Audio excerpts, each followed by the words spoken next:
Welcome to legal बोल। एक महिला अपने पति और अपने ससुराल वालों पर दो ही कंडीशन में केस करती है।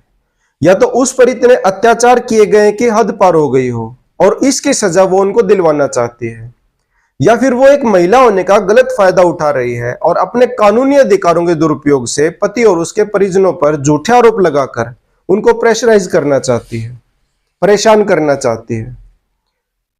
मैट्रिमोनियल डिस्प्यूट होने पर पत्नी मुख्य रूप से तीन केस करती है। पहला आईपीसी सेक्शन 498 ए, जिसमें वो अपने ससुराल वालों पर दहेज की मांग करने, मारपीट करने और घर से निकाल देने जैसे आरोप लगाती है। दूसरा है डोमेस्टिक वायलेंस एक्ट की कंप्लेंट, और तीसरा जिसके किए जाने की संभावना सबसे अधिक होती है वो है सेक्शन 125 सीआरपीसी में किया जाने वाला मेंटेनेंस का केस। ये तीनों कानून विक्टिम महिलाओं के वेलफेयर के लिए बनाए गए थे, लेकिन आज के दिन इनका इतना मिसयूज होने लगा है कि ये कानून ना तो वेल रहे और ना फेयर। हाईकोर्ट और सुप्रीम कोर्ट भी इनके मिसयूज को रोकने के लिए समय समय पर अपने निर्णयों में गाइडलाइन जारी करता रहता है, लेकिन इतना काफी नहीं है। कोर्ट अपना काम कर रहा है और विक्टिम पुरुष को अपने स्तर पर खुद की मदद करनी होगी। जैसे लोहा लोहे को काटता है, उसी तरह मुकदमे की काट दूसरा मुकदमा हो सकता है, जिसे क्रॉस केस या काउंटर केस भी कहते हैं। और यकीन मानिए यह काफी कारगर रहता है और वैवाहिक मामलों में इसका रिजल्ट 99% पॉजिटिव रहता है। अगर आप पर वाइफ ने झूठा मुकदमा करके कानूनी हमला किया है तो पहले आपको अपना डिफेंस करना है, उसके बाद उसे कानूनी भाषा में ही जवाब देना है। सबसे पहले आपको अपने खिलाफ किए गए केस को बारीकी से समझना है और उसमें कहां पर वीक पॉइंट है उसे सामने लाना है, और जैसे ही दूसरा पक्ष कमजोर पड़ता है उस पर काउंटर केस का अटैक करना है।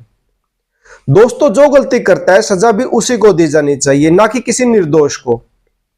हमारी न्याय व्यवस्था भी इसी सिद्धांत पर चलती है कि 100 गुनहगार बचते हैं तो बच जाएं, लेकिन किसी एक निर्दोष को भी सजा नहीं होनी चाहिए, उसके साथ नाइंसाफी नहीं होनी चाहिए। डोमेस्टिक वायलेंस एक्ट की कंप्लेंट में और 498 के एफआईआर में महिलाएं अक्सर ऐसे रिश्तेदारों के नाम भी लिखवा देती हैं जिनका मामले में दूर दूर तक वास्ता नहीं होता, जो निर्दोष होते हैं। ऐसा करना गलत है। लीगल प्रोविजन का गलत इस्तेमाल नहीं करना चाहिए। अगर आपके मामले में भी पत्नी ने ऐसे झूठे नाम लिखवाए हैं तो सबसे पहले आपको ऐसे नामों को शिकायत से निकलवाने का प्रयास करना है। ऐसे गलत रूप से लिखवाए गए नामों को हटवाने के लिए या फिर झूठी एफआईआर को क्वैश करवाने के लिए सीआरपीसी सेक्शन 482 में प्रोविजन दिया गया है, जिसके तहत आप हाई कोर्ट में एप्लीकेशन लगाकर एफआईआर को क्वैश करवा सकते हैं।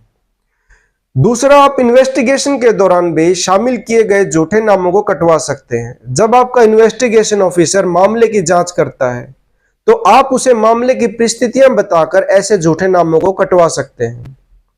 और तीसरा, आप कोर्ट में चार्ज फ्रेम होने के समय डिस्चार्ज एप्लीकेशन मूव करके भी ऐसे नामों को हटवा सकते हैं। दोस्तों, चार्ज फ्रेमिंग के समय केस में नाम निकल जाने के बाद आप उस महिला पर मानहानि का केस भी कर सकते हैं जिसने ऐसे झूठे आरोप लगाकर गलत तरीके से आपका नाम लिखवाया था। जिन जिन व्यक्तियों के नामों को डिस्चार्ज किया गया है वे सभी अपने शहरों में जहां वो रह रहे हैं वहीं से कॉम्पिटेंट कोर्ट में उस महिला के खिलाफ मानहानि का केस फाइल कर सकते हैं। झूठी शिकायत से आपको जो आर्थिक और सामाजिक हानि हुई है उसकी एवज में कंपनसेशन की मांग कर सकते हैं। दोस्तों, मानहानि क्या होती है और कब मानी जाती है इसके बारे में भी 2 लाइनों में एक्सप्लेन करता हूं। जब आप पर कोई झूठा आरोप पब्लिकली लगाया जाए और आपके बारे में कोई ऐसी झूठी अफवाह फैलाई जाए जिससे आप समाज में सर उठाकर चलने योग्य नहीं रहते, आपकी समाज में इमेज डाउन हो जाती है, आपके सम्मान को, आपकी रेपुटेशन को हानि पहुंचती है, तो यह मानहानि की श्रेणी में आता है। अब बात करते हैं केस की समय परिसीमा अर्थात टाइम लिमिटेशन के बारे में। दोस्तों, कई सालों तक पति से अलग रहने के बाद पत्नी जब पति पर डोमेस्टिक वायलेंस एक्ट और आईपीसी सेक्शन 498 ए में मारपीट, दहेज प्रताड़ना या जान से मारने की धमकी देने जैसे आरोप लगाकर एफआईआर करवा देती है या फिर दूसरा कोई और आरोप लगाकर एफआईआर करवा देती है, तो आपको सबसे पहले यह देखना है कि पत्नी ने जो शिकायत दी है उसमें जो घटना का समय बताया गया है वो क्या है, आरोप क्या लगाए गए हैं, किन किन धाराओं में केस दर्ज किया गया है और उन धाराओं में जो सजा का प्रावधान किया गया है वो क्या है। इसके बाद आपके पास आप दोनों के सेपरेशन का कोई ऐसा प्रूफ होना चाहिए जिससे आप यह साबित कर सकें कि आपकी पत्नी इतने सालों से आपसे अलग रह रही थी और ये सभी आरोप इतने साल पुराने हैं। यह सब जांचने के बाद आप पर लगाए गए आरोप अगर टाइम बार्ड है तो आप सीआरपीसी सेक्शन 468 के अंतर्गत ऐसी एफआईआर को न्यायालय में समाप्त करवा सकते हैं। अगर अपराध इस श्रेणी का है जिसमें सजा का प्रावधान केवल जुर्माना है तो ऐसे अपराध की शिकायत घटना के 6 महीने के अंदर अंदर की जानी चाहिए। अगर अपराध की सजा 1 वर्ष कारावास है तो ऐसे अपराध की शिकायत का समय 1 वर्ष होगा। दोस्तों 498 की शिकायत देते समय पत्नी द्वारा यह लिखवाया जाता है कि शादी के समय उसके पेरेंट्स ने एक बड़ी रकम शादी समारोह में खर्च की थी। तो आप इनकम टैक्स डिपार्टमेंट में भी एप्लीकेशन लगा सकते हैं कि उनसे पूछा जाए कि इतनी बड़ी रकम आई कहां से। दोस्तों आज की वीडियो में बस इतना ही। अगर आपको मेरी यह वीडियो हेल्पफुल लगी हो तो वीडियो को लाइक और शेयर जरूर करें। Thank you.